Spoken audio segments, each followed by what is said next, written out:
नमस्कार, मैं Rana Yashwant India news पर आपका स्वागत करता हूं और आप देख रहे हैं अर्ध सत्य। आज दो बातें। पहली बात ये कि पाकिस्तान क्या तबाही के कगार पर खड़ा है, और दूसरी बात एक ऐसा ऑफिसर जिसकी ज़िंदगी ने हमारी आपकी ज़िंदगी में बहुत सारे बदलाव किए। पाकिस्तान से सचेत और सावधान करने वाली खबर है। वहां के सरकार के नापाक मंसूबे कुछ अलग तरह का संकेत दे रहे हैं। चीन और पाकिस्तान के जहरीले गठबंधन का पर्दाफाश हुआ है, और इस खबर को देखने के बाद आप भी कहेंगे कि पाकिस्तान की अवाम अब पाकिस्तानी हुक्मरानों के हाथों ही सेफ नहीं है, सुरक्षित नहीं है, महफूज नहीं है। पाकिस्तानी अवाम को चीनी जहरीली गैस से सुलाने का इंतजाम किया जा रहा है, और इसका सबसे बड़ा सबूत भारत में जब्त पाकिस्तान का जहरीला कंटेनर है। भारतीय सुरक्षा एजेंसियों ने चेन्नई के बंदरगाह पर चीनी जहाज में लदे बड़े पैमाने पर तबाही करने वाले इस सामान को जब्त किया। इसमें टीयर गैस और दंगा नियंत्रण में इस्तेमाल होने वाले वैसे केमिकल हैं जो दुनिया भर में बैन हैं। लिहाजा पहले जानते हैं कि पाकिस्तान जा रहा चीनी जहाज और उससे जब्त कंटेनर में मिला क्या। इसमें ऑर्थोक्लेरो क्लोरो बेंजलाइड मोनोनाइट्राइल, नाम बड़ा है लेकिन केमिकल खतरनाक है। उसमें ये केमिकल मिला हुआ है। इस केमिकल को CS भी कहते हैं। आंसू गैस के गोलों में इसका इस्तेमाल होता है, और बड़ी मात्रा में सैन्य इस्तेमाल भी होता है तबाही के लिए। दुनिया भर में बैन CS केमिकल के जब्त होने के बाद पाकिस्तान और चीन के मंसूबे अब बेनकाब हो रहे हैं। पहली नज़र में साफ तौर पर मकसद को समझा जा सकता है कि कैसे चीन और पाकिस्तान दोनों ही सामूहिक विनाश की साजिश रच रहे हैं, और विनाश अपने मुल्क में अपने लोगों की। पाकिस्तान को चैम्बर हाउस में चीन बदल रहा है। पाकिस्तान के जैविक और केमिकल युद्ध के लिए उसे विनाश में धकेल रहा है। जानकारी के मुताबिक 18 अप्रैल 2024 को चीन के शंघाई बंदरगाह से यह जहाज रवाना हुआ था। कराची जाने वाला यह जहाज तमिलनाडु के बंदरगाह कट्टपल्ली पहुंचा तो भारत के कस्टम अधिकारियों ने रूटीन जांच में देखा कि खेप में स्कोमेट यानी कि पेट्रोकेमिकल्स ले जाने के दावे किए जा रहे हैं। स्कोमेट निर्यात भारत की नियंत्रण सूची में है। स्कोमेट होता तो शक नहीं होता और जहाज को आगे जाने दिया जाता, क्योंकि हमारे रास्ते से इसकी आवाजाही के लिए समझौता है। लेकिन जहाज के रखे कंटेनर पर अधिकारियों को शक हुआ, और जब जहाज की जांच हुई तो ऑर्थोक्लेरो बेंजलाइड मेलोनाइट्स ये केमिकल मिला, जिसको CS आप कहते हैं, जो वासेनार समझौते के तहत लिस्टेड है। वासेनार समझौता एक निर्यात नियंत्रण व्यवस्था है। जो सामान निर्यात होता है उसके बारे में एक दूसरे को सूचना देने का काम है। भारत के साथ 42 देश उसके सदस्य हैं, लेकिन चीन और पाकिस्तान इस समझौते से बाहर हैं। तभी सवाल उठ रहे हैं किस आधार पर खतरनाक CS केमिकल की आवाजाही हो रही थी। यहां से चीन और पाकिस्तान की घातक चालबाजी को भी समझा जा सकता है कि कैसे दोनों मिलकर जैविक युद्ध की तैयारी चोरी छुपे कर रहे हैं, या फिर यह भी कह सकते हैं कि अपने यहाँ जो पैदा होने वाले उपद्रव की आशंका है, अपने यहाँ जो असंतोष जनता के भीतर भड़क रहा है, अगर वो आपे से बाहर हो गया, काबू से बाहर हो गया, नियंत्रण नहीं कर पाए आप, तो फिर आप इस केमिकल का इस्तेमाल कर सकते हैं। आपको जानकर हैरानी होगी कि हंडई शंघाई नाम के इस मालवाहक जहाज में 25 किलो के 103 ड्रमों में 2560 किलो की केमिकल खेप थी। अब जरा सोचिए, इतनी भारी मात्रा में पाकिस्तान में इस खतरनाक केमिकल की क्या जरूरत पड़ रही है। जैसा मैंने पहले कहा, इसका इस्तेमाल पाकिस्तान की सरकार अपने विरोधियों पर तो नहीं करने वाली है। पाकिस्तान की सरकार अपने विरोधियों पर पाकिस्तान के भीतर, क्योंकि इस वक्त पाकिस्तान में राजनीतिक संकट गहराता जा रहा है। लेकिन ऐसा नहीं है कि दुनिया को पता नहीं है कि पाकिस्तान और चीन क्या कर रहे हैं। और इस साल मार्च में मुंबई के नाथा शेवा बंदरगाह पर भी चीन से कराची जा रहा एक जहाज पकड़ा गया था, जिसमें पाकिस्तानी परमाणु और बैलिस्टिक मिसाइलों के लिए साजो सामान था। अमेरिका ने पाकिस्तान के बैलिस्टिक मिसाइल प्रोग्राम में सहयोग करने के लिए चीन की 3 कंपनियों पर पहले ही बैन लगा रखा है।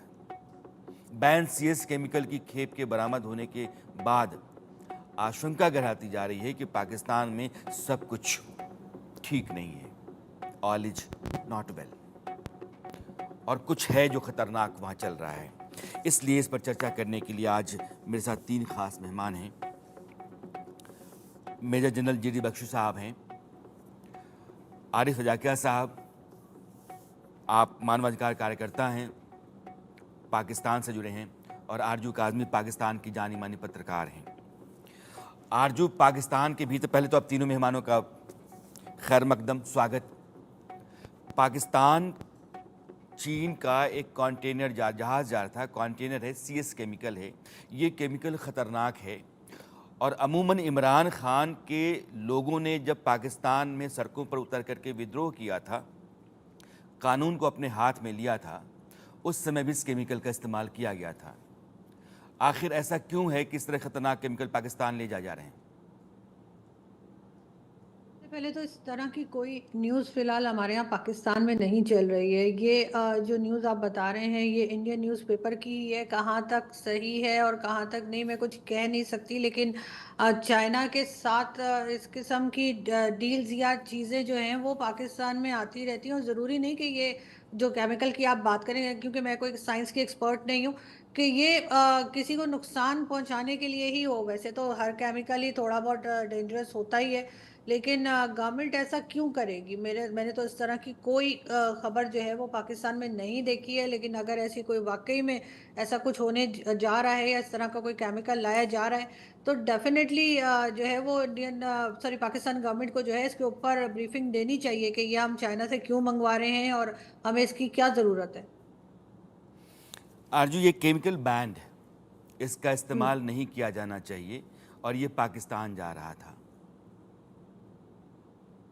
बिल्कुल, देखें पाकिस्तान ऐसे बहुत सी चीज़ें आती हैं जो पूरी दुनिया में बैन होती हैं, वो डिफरेंट कंट्रीज़ में डिफरेंट तरीके से लाई जाती हैं। लेकिन अगर बैन है और चाइना से इस तरह से आ रहा है कि भारत को पता लग गया है, तो फिर मेरे ख्याल है इतना सीक्रेटली नहीं आ रहा होगा। क्योंकि अगर इतना सीक्रेटली आ रहा होता तो आप तक तो ये न्यूज़ नहीं आनी थी। आज अभी हमारे यहाँ इस तरह की कोई खबर नहीं चल रही है, लेकिन बहरहाल ऐसा होना नहीं चाहिए। अगर ऐसा हुआ है तो ये गलत है और नहीं होना चाहिए, और डेफिनेटली इसके ऊपर पाकिस्तान की जो गवर्नमेंट है या फॉरेन ऑफिस है उसको कोई ना कोई ब्रीफिंग देनी चाहिए, ताकि जो लोग यहाँ पाकिस्तान से बात कर रहे हैं या देख रहे हैं या मेरे जैसे जो जर्नलिस्ट हैं उन तक ये खबर पहुंचे कि आखिर ये क्यों मंगवाया जा रहा था, और अगर नहीं मंगवाया जा रहा था तब भी कोई स्टेटमेंट होनी चाहिए। आरजू, आप पाकिस्तान के उन पत्रकारों में हैं जो हिंदुस्तान में बहुत सुने भी जाती हैं और बेबाक बोलती हैं। पाकिस्तान की आज की जो हुकूमत है, आसिफ अली जरदारी कहते हैं कि शहबाज शरीफ की सरकार ठीक नहीं चल रही है।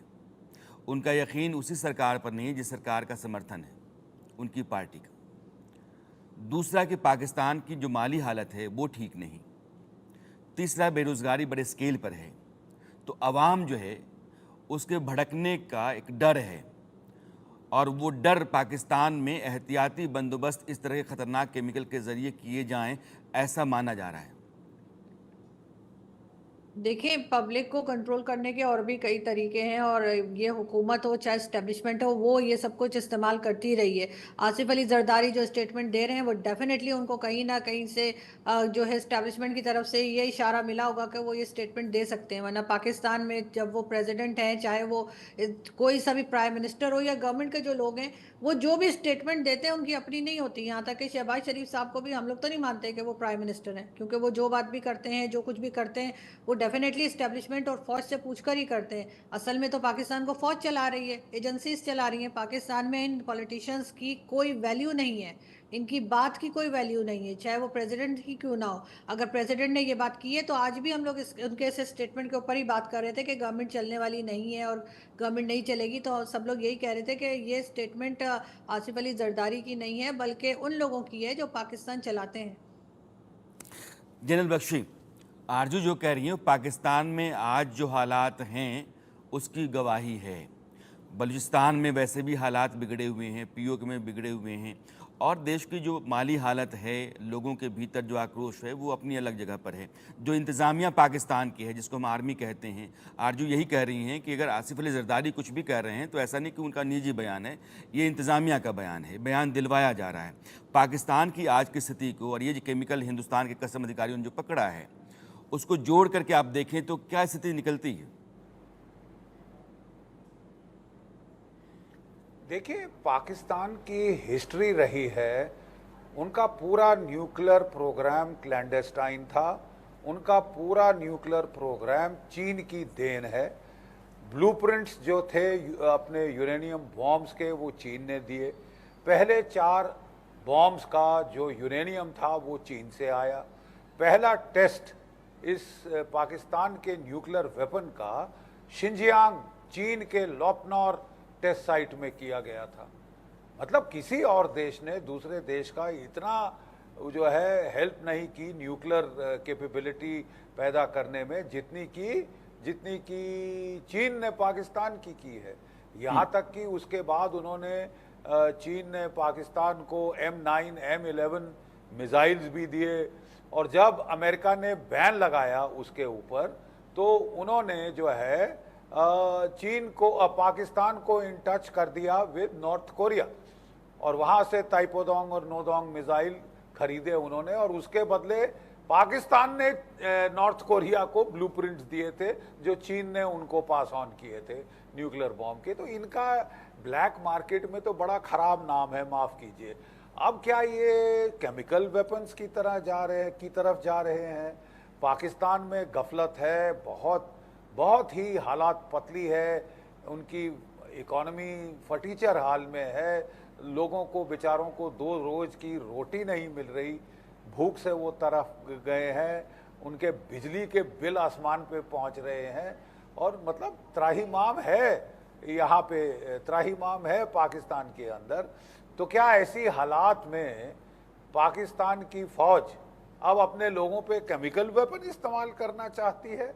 ये तो कानूनी, ये जो इंसानी हकूक की वायलेशन होगी। जी, जी। और मेरे ख्याल ये तो यूएन को इसमें हस्तक्षेप करना पड़ेगा इंटरफेयर कि करना इस तरह चाहिए। के dangerous band chemical, tear gas, share gas सब इस्तेमाल करते हैं, लेकिन ये तो बैंड केमिकल है, बैंड केमिकल है, इंटरनेशनली बैंड केमिकल है। इसको इस्तेमाल करना अपने आवाम के बरखिलाफ, ये तो बहुत बड़ी त्रासदी होगी साहब। आरिफ अजाकिया, जनरल बख्शी और आरजू जो कह रहे हैं, दरअसल पाकिस्तान के भीतर जो हुकूमत है उसके जाने के आसार हैं, ये हुकूमत नहीं चल सकती है। दूसरा कि पाकिस्तान की आवाम जो है वो परेशान हाल है। अब इमरान खान के लोग जब सड़कों पर उतरे थे और फ़ौज ने जिस तरीके से जहरीले गैस का इस्तेमाल किया था महिलाओं के ऊपर, बच्चों के ऊपर भी, उससे कहीं ख़तरनाक या केमिकल है जो इंडिया में पकड़ा गया है, चीन से होकर के पाकिस्तान जा रहा था। पाकिस्तान की जो मौजूदा स्थिति है, क्या जनरल मुनीर, क्योंकि यही मुनीर है इमरान खान से लेकर के आज तक, और जनरल मुनीर को लग रहा है कि अगर आज की हुकूमत नहीं चल पा रही है तो फिर जो भी हुकूमत हो वो इंतज़ामिया के साथ चल पाए। आर्मी पाकिस्तान की या केमिकल का पकड़ा जाना, पाकिस्तान के मौजूदा हालात, इन तीनों के बीच में कोई कड़ी आपको दिखती है?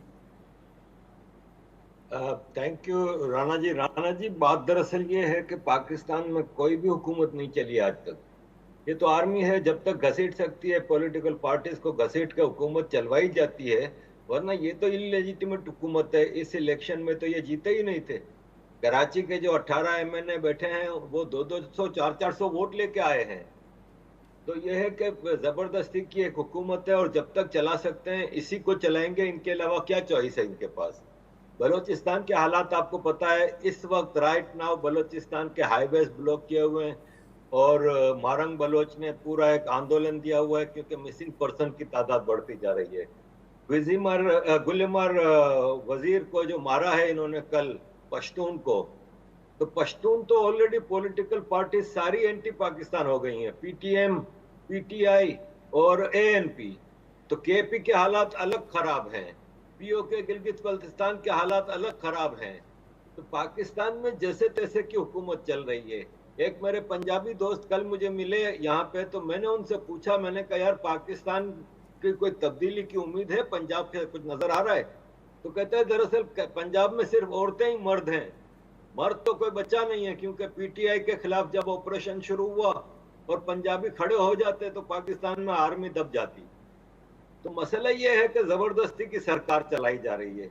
बाकी आपने जो केमिकल की बात की है, चाइना के जो केमिकल की, तो पाकिस्तान इतने इलेजिटिमेट, इतने गलत काम करता है कि अगर कोई और देश होता तो अमेरिका, यूरोप, यूनाइटेड नेशन सब खड़े हो जाते। लेकिन पाकिस्तान एक्चुअल में इन लोगों का ही बिगड़ा हुआ बच्चा है, स्पॉइल्ड चाइल्ड है, इन्होंने ही इसको खराब किया है और उनके मकसद की पूरी करता है पाकिस्तान।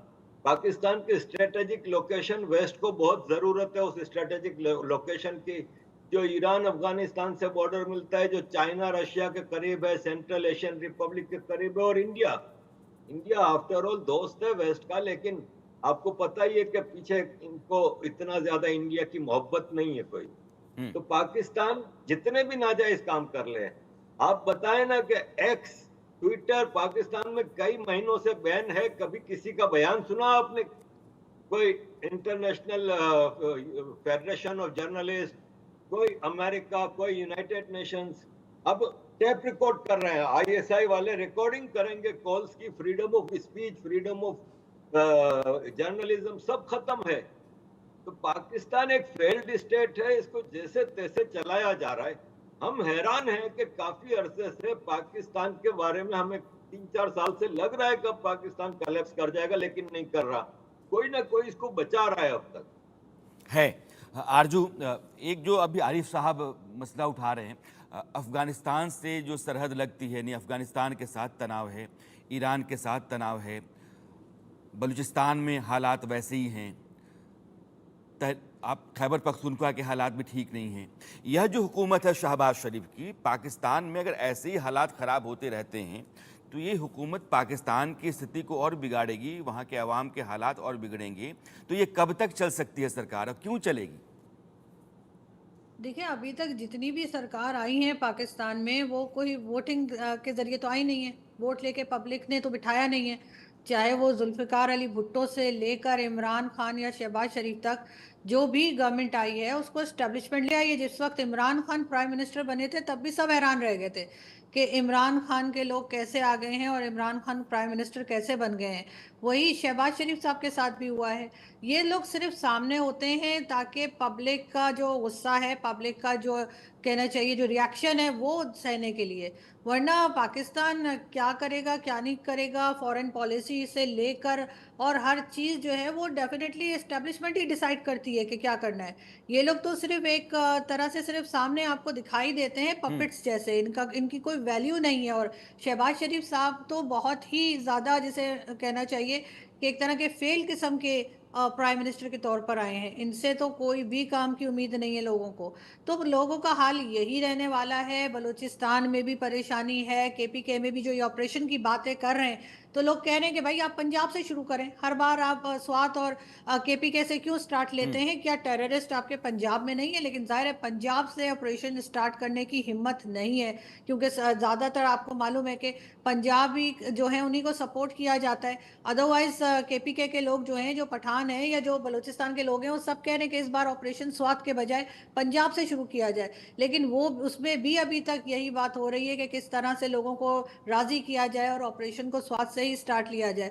तो ये सारी चीज़ें तो बिल्कुल अब सोशल मीडिया इन्होंने बैन कर रखा है, लेकिन फिर भी वीपीएन के जरिए किसी ना किसी तरीके से लोग काम कर रहे हैं। यहाँ तक कि मिनिस्टर्स भी अपनी ट्वीट्स लगा रहे हैं। और इनका ख्याल ये है कि अगर ये सोशल मीडिया बंद कर देंगे तो शायद लोगों को पता नहीं लगेगा पाकिस्तान में क्या हो रहा है, या पाकिस्तान के लोगों को पता नहीं लगेगा कि दुनिया में क्या हो रहा है। ये पता नहीं कौन से बेवकूफ़ों की जन्नत में रहते हैं, फूड आप इतना पैराडाइज में। खुल करके बोलते हैं, आपके लिए मुश्किलें नहीं पैदा होती वहाँ?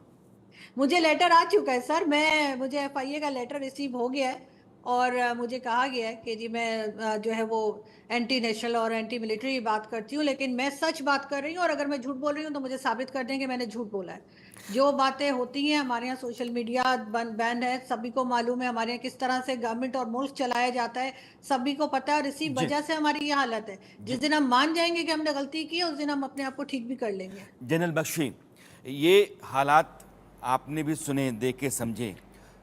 जनरल आसिफ मुनीर, चूंकि जनरल बाजवा ने उनको बटन पकड़ा दिया कि लो जो काम मैंने छोड़ा है उसको पूरा करना है, इमरान खान सत्ता में नहीं आ जाए, मैं महफूज रहूं, तुम महफूज रहो, इंतजामिया पर कोई सवाल ना हो, इसलिए तुमको यह सारा काम देखना है। अब आज की तारीख में अगर चुनाव हो जाए पाकिस्तान में तो इमरान खान जीत सकते हैं, सरकार बन सकती है, ये सरकार तो चल नहीं सकती है। तो अब जो इंतजामिया के पास विकल्प पाकिस्तान के भीतर हैं, चूँकि वो तो चाहे कि मेरा नियंत्रण हो, तो जनरल मुनीर क्या कर सकते हैं? देखिए साहब, जनरल मुनीर तो जितना हो सके मोहरे चलाएंगे, जैसे वो चलाते आ रहे हैं। 30 साल पाकिस्तान की फौज ने डायरेक्ट राज किया है और फिर उन्होंने देखा कि सारा प्रेशर उनके ऊपर आता था। आजू काजमी और उनके जो साथी हैं उन्होंने बहुत अच्छा ये एनालिसिस किया है कि वो चाहते हैं कि एक मोहरा हो, सैक्रिफिशियल मोहरा, जिसे ज़रूरत पड़े, जब ज़रूरत पड़े हम उसको उठा के बाहर फेंक सकते हैं। जनता का आक्रोश, जनता की जो नाराजगी है वो उनके ऊपर जाके निकल जाए और हम पे छींटे ना पड़े। लेकिन साहब अब छींटे पड़ने शुरू हो गए हैं पाकिस्तान की फौज के ऊपर भी। इमरान खान पहले पॉलिटिशियन थे जिन्होंने, मैंने देखा, पाकिस्तान की फौज को हिला दिया था। अब पाकिस्तान की फौज बड़ा डेस्परेटली एक आउटगेट चुन रही है। वो आउटगेट चुन रही है कि किसी तरह इंडिया को प्रवोक किया जाए कि वो कुछ करे ताकि हमारी कुछ लेजिटिमेसी बने। ये हिंदुस्तान के अवाम और हिंदुस्तान की हुकूमत दोनों को समझना चाहिए। भारत ठोके उनको और वो Exactly, जो है उनकी छवि जो जनरल बख्शी भी में मिल गई वाजिब बात कह रहे हैं आप। वो फिर से थोड़ी सी समय मुझे इस बातचीत को यहीं रोकने के लिए कह रहा है, लेकिन आप तीनों के साथ बातचीत बहुत लंबी चल सकती है, शानदार है और बहुत खुल करके आप सब अपनी बात रख रहे हैं। आरजू, बहुत बहुत शुक्रिया आपका जुड़ने के लिए। आरिफ भाई आपका भी, जनरल बख्शी आपका भी, thank you, thanks a lot.